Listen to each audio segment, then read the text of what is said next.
Read 2015 level first के यहाँ से चाइल्ड डेवलपमेंट पेडागोजी के क्वेश्चन देख रहे हैं। पहला क्वेश्चन कहता है भाई, आभास के आधार पर व्यक्तित्व का वर्णन को कहा जाता है। यह सतही दृष्टिकोण कहा जाता है। भाई, आभास के आधार पर व्यक्तित्व का वर्णन सतही दृष्टिकोण कहलाता है। सामान्य अर्थों में व्यक्तित्व से तात्पर्य शारीरिक गठन, रंग रूप, वेशभूषा, बातचीत के ढंग, कार्य व्यवहार जैसे विभिन्न गुणों के समायोजन से है। व्यक्तित्व शब्द अंग्रेजी के पर्सनैलिटी का शाब्दिक अर्थ कि व्यक्तित्व के बाह्य गुणों आचरण को इंगित करता है। व्यक्तित्व के भेद पाए जाते हैं। व्यक्तित्व के भेद है यहाँ से बुद्धि स्तर में, गतिवाही योग्यता में, अभिवृत्ति में। टायलर के अनुसार एक व्यक्ति का दूसरे व्यक्ति से भिन्नता एक सार्वभौमिक घटना जान पड़ती है। यह भिन्नता किसी भी स्तर पर हो सकती है, जैसे बुद्धि के स्तर पर, अभिवृत्ति से, गतिवाही योग्यता से, संवेगात्मक स्तर से, रुचियों में, विचारों में, सीखने में, विभिन्न योग्यताओं आदि से। चिंतन प्रभाव होने के लिए क्या आवश्यक है?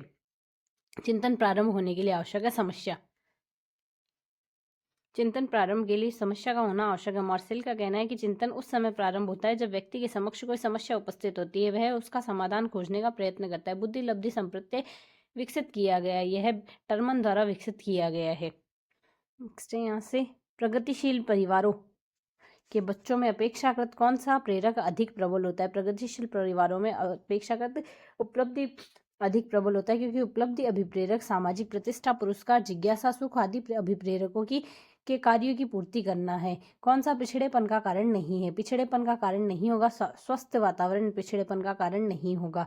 व्यक्तित्व का पहला प्रकार्यात्मक वर्गीकरण प्रस्तुत किया। यह किया हिपोक्रेट्स ने पहला प्रकार्यात्मक प्रदर्शन प्रकारात्मक वर्गीकरण प्रस्तुत किया था। इन्होंने व्यक्तित्व को भावशून्य, क्रोधी, आशावादी व शिक्षावादी में बांटा था। सामान्य तथा विशिष्ट कारक सिद्धांत का प्रतिपादन किया गया स्पीयरमैन द्वारा किया गया। बुद्धि के द्विकारक सिद्धांत का प्रतिपादन स्पीयरमैन ने 1904 में किया था। स्पीयरमैन ने कहा था बुद्धि दो प्रकारों का कारकों से मिलकर बनी है। पहला सामान्य योग्यता कारक जी फैक्टर और दूसरा विशिष्ट कारक एस फैक्टर है। तनाव को कम करने के लिए अप्रत्यक्ष ढंग कहलाते हैं।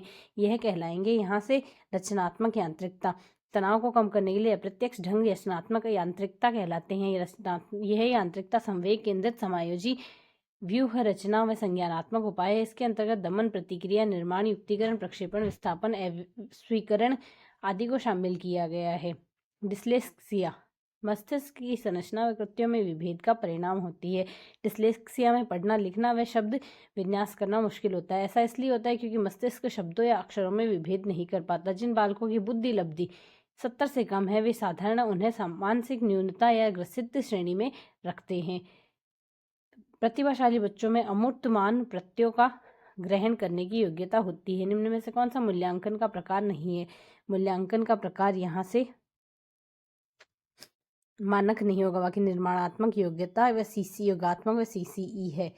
मूल्यांकन के कई प्रकार होते हैं, जैसे निर्माणात्मक मूल्यांकन, योगात्मक व संकलात्मक मूल्यांकन, सीसीई व सतत व व्यापक मूल्यांकन, मानक, संदर्भित मूल्यांकन, मानदंड, संदर्भित मूल्यांकन। मानक मूल्यांकन का प्रकार नहीं है। निम्न में से कौन सा सामाजिक रूप से वंचित की समस्या नहीं है? रहने के लिए स्वस्थ परिवेश वंचित की समस्या नहीं होगी।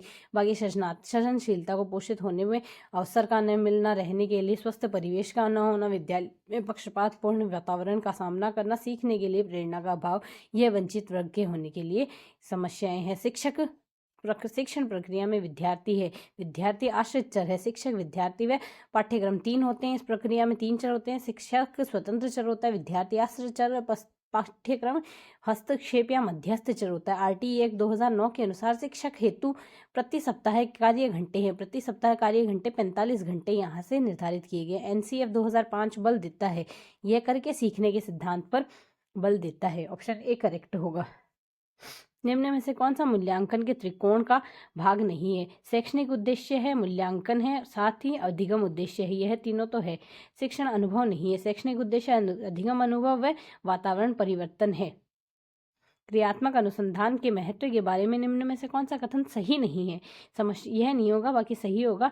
उपभोक्ता ये अनुसंधान करता है, समस्याओं का हल शीघ्रता से प्राप्त हो जाता है, यह दोनों तो होंगे। गुड की क्रियात्मक अनुसंधान में परिभाषित करते हुए कहा कि क्रियात्मक अनुसंधान शिक्षकों, निरीक्षकों, प्रशासकों द्वारा अपने कार्यों व नियमों का गुणात्मक उन्नति के लिए उपयोग किया जाना अनुसंधान है। इस परिभाषा के आधार पर यह कहा जा सकता है क्रियात्मक अनुसंधान में उपभोक्ता ही अनुसंधान करता है। क्रियात्मक अनुसंधान के द्वारा समस्याओं का हल शीघ्रता से प्राप्त किया जाता है। समस्याओं को हल अभ्यास में किया जाता है उसका मूल्यांकन नहीं किया जाता। यह कथन इसके लिए तो सही नहीं होगा। वातावरण वह बाहरी शक्ति है जो हमें प्रभावित करती है। यह किसने कहा? यह किया है रॉस ने कहा है। रॉस ने कहा है कि वातावरण बाहरी शक्ति है जो हमें प्रभावित करती है। वुडवर्थ का कहना है वातावरण में वे सब बाह्य तत्व आ जाते हैं जिससे व्यक्ति जीवन आरंभ करता है। आरंभ करने के समय प्रभावित किया जाता है। अर्नोस्टी के अनुसार वातावरण वह हर वस्तु है जो वस्तु के पैतृकों के अतिरिक्त प्रत्येक वस्तु को प्रभावित करती है। तर्क, जिज्ञासा व निरीक्षण शक्ति का विकास होता है कि आयु पर, यह 11 वर्ष की आयु पर होता है। 11 वर्ष की आयु बालक के कठिन शब्दों में की व्याख्या करने लगता है, विभिन्न वस्तुओं की परस्पर तुलना करने लगता है। वह प्रत्यक्ष अवलोकन व पशु पक्षियों, कीड़े मकोड़े, कलपुर्जों आदि वस्तुओं को अधिकाधिक ज्ञान प्राप्त करने का प्रयास करने लगता है। उसकी तर्क शक्ति, जिज्ञासा प्रवृत्ति, निरीक्षण शक्ति का पर्याप्त विकास होता है। शारीरिक विकास का क्षेत्र, शारीरिक विकास का क्षेत्र स्नायुमंडल, मांसपेशियों में वृद्धि, एंडोक्राइन गैलेट्स है। इस अवस्था में बालकों को नई खोज करने की, घूमने की प्रवृत्ति बहुत अधिक बढ़ जाती है। उत्तर बाल्यकाल में बढ़ जाती है। उत्तर बाल्यकाल में बालकों की नई खोज करने की प्रवृत्ति, घूमने की प्रवृत्ति बढ़ जाती है।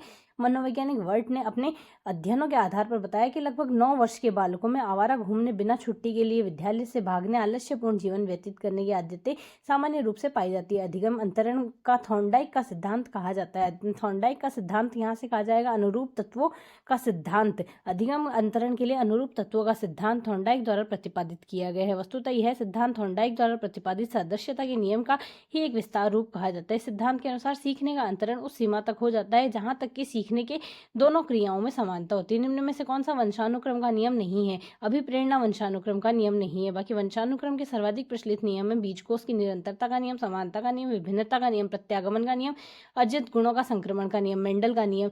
अतः अभिप्रेरणा वंशानुक्रम का नियम नहीं है। यहाँ से 8 से 9 वर्ष, 8 व 9 वर्ष की अवस्था में बालक की दृष्टि व श्रवण इंद्रियां पूर्ण विकसित हो चुकी होती है। वह दृश्य श्रवण इंद्रियों के द्वारा आसपास की वस्तुओं को पहचान व वातावरण का ज्ञान प्राप्त करता है। संकेत अधिगम के अंतर्गत सीखा जाता है। पारंपरिक अनुकूलन सीखा जाता है। R.N. गेने के द्वारा प्रस्तुत अधिगम सोपानकी के अंतर्गत अधिगम के 8 प्रकार बताए, जिसमें पहला संकेत अधिगम है। संकेत अधिगम को पारंपरिक अनुकूलन या क्लासिकल अनुबंधन कहा जाता है। निम्न में से कौन सा उदाहरण अर्जित प्रेरक का नहीं है? अर्जित प्रेरक का नहीं होगा यहाँ से। एक तो पुरस्कार नहीं है और साथ ही रुचि नहीं है। बाकी भूख और विश्राम अर्जित प्रेरक है। चिंतन मानसिक क्रिया का ज्ञानात्मक पहलू है। चिंतन, रॉस के अनुसार चिंतन ज्ञानात्मक पक्ष के होने वाली मानसिक क्रिया व मनोवैज्ञानिक वस्तुओं के सापेक्ष मानसिक क्रिया है। चिंतन एक जटिल मानसिक प्रक्रिया है जिसमें प्राय अनेक सरल मानसिक जटिल प्रक्रियाएं निहित रहती है। अभिप्रेरणा वर्णित है। अभिप्रेरणा वर्णित है भावात्मक जागृति द्वारा। मैकडॉनल्ड के अनुसार अभिप्रेरणा व्यक्ति के अंदर ऊर्जा परिवर्तन है जो भावात्मक जागृति व पूर्ण अपेक्षित उद्देश्यों को निर्धारित करती है।